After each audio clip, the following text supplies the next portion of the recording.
Atheism यानी नास्तिकता, ये क्या चीज है? क्या ये भी एक धर्म है या फिर एक सोच? एथिस्ट हम उस इंसान को कहते हैं जो किसी भी धर्म में, किसी भी भगवान में या किसी भी अल्लाह में नहीं मानता। आज मैं आपको इन्हीं में से एक एथिस्ट के बारे में बताने वाला हूँ। एक बच्चा जो बचपन में सिर्फ अपने भगवान की काफी ज्यादा पूजा करता था, दिन भर भगवान के नाम जप करता रहता था, उनके भजन गाता रहता था। आखिर उसने अपने भगवान को, अपने धर्म को क्यों छोड़ा? उसे ऐसा क्या मालूम चल गया था तो बाकी लोग नहीं समझ पा रहे थे। इसका कारण बताते हुए उन्होंने एक किताब लिखी, why I am an atheist, मैं नास्तिक क्यों हूँ। जी दोस्तों, मैं बात कर रहा हूँ महान शहीद भगत सिंह की।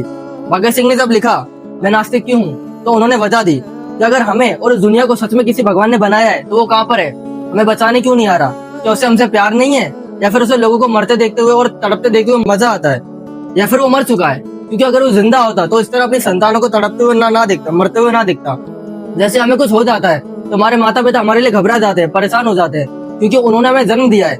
उसी तरह अगर इस दुनिया को और हमें सच में किसी ने बनाया होता तो उसे हमारी ऐसी हालत देखकर परेशानी तो होती, दया तो आती। अगर वो जिंदा होता तो तुम उसकी पूजा करते हो, उसे मानते हो, उससे प्रार्थना करते हो। इसका मतलब ये हुआ कि तुम मानते हो कि वो अभी भी जिंदा है। अगर वो जिंदा है तो वो कहाँ है? वो ये सब क्यों नहीं रोक रहा? अगर वो ये सब नहीं रोक सकता है, उसका होना ना होना एक बराबर है, तो फिर मैं क्यों उससे प्रार्थना करूँ, क्यों उसकी पूजा करूँ? तुम मानते हो कि इस दुनिया में जो भी हो रहा है सब उसी की मर्जी से हो रहा है, तो इसका मतलब तो सबसे बुरा है, उसके पास दिल नहीं है। क्योंकि तुम यहाँ नेहरू से नफरत करते हो क्योंकि उसने एक बार रोम को जला दिया था। तुम चंगेज खान से नफरत करते हो क्योंकि उसने कुछ हजार लोगों को अपने मजे के लिए मार दिया था।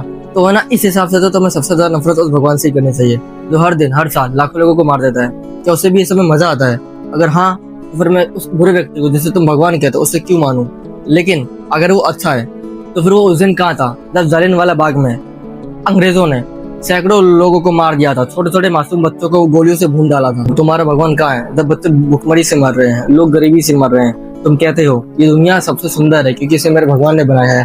तो मैं तुमसे कहता हूँ कि बोला उस भगवान को, मैं उससे पूछना चाहता हूँ कि अगर ये दुनिया सबसे सुंदर है तो यहाँ पे इतने संकट क्यों है, इतनी गरीबी क्यों है, इतने अत्याचार क्यों है? जब भगत सिंह के प्रश्नों का किसी के पास कोई भी उत्तर नहीं होता है तो उनका दोस्त आखिरी में उनसे कहता है कि चिंता मत करो दोस्त, जब मौत तुम्हारे सामने होगी तो तुम भी भगवान को मानने लगोगे। तब भगत सिंह जी मुस्कुरा कर जवाब देते हैं कि नहीं मेरे दोस्त, यही तो डर है जिसकी वजह से तुमने एक काल्पनिक छवि को जन्म दिया है जिसे तुम भगवान कहते हो। तुम डरते हो, तुम्हें कोई ऐसा चाहिए जो तुम्हें डरने ना दे, इसलिए तुम इस झूठ का सहारा लेते हो। मुझे पता है जिस पर फांसी का फंदा मेरे गले में होगा और मेरे पैरों से लकड़ी को हटाया जाएगा तब कोई मेरे पास नहीं होगा जो मुझे देख रहा हो और मेरा इंतजार कर रहा हो। वो दिन मेरा आखिरी दिन होगा और मुझे परिश्रम से भरी, दर्द से भरी जिंदगी से आजादी मिल जाएगी।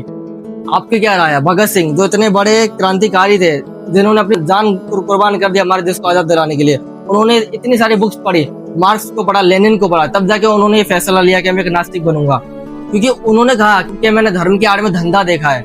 तो आपका क्या विचार है इस बात पे?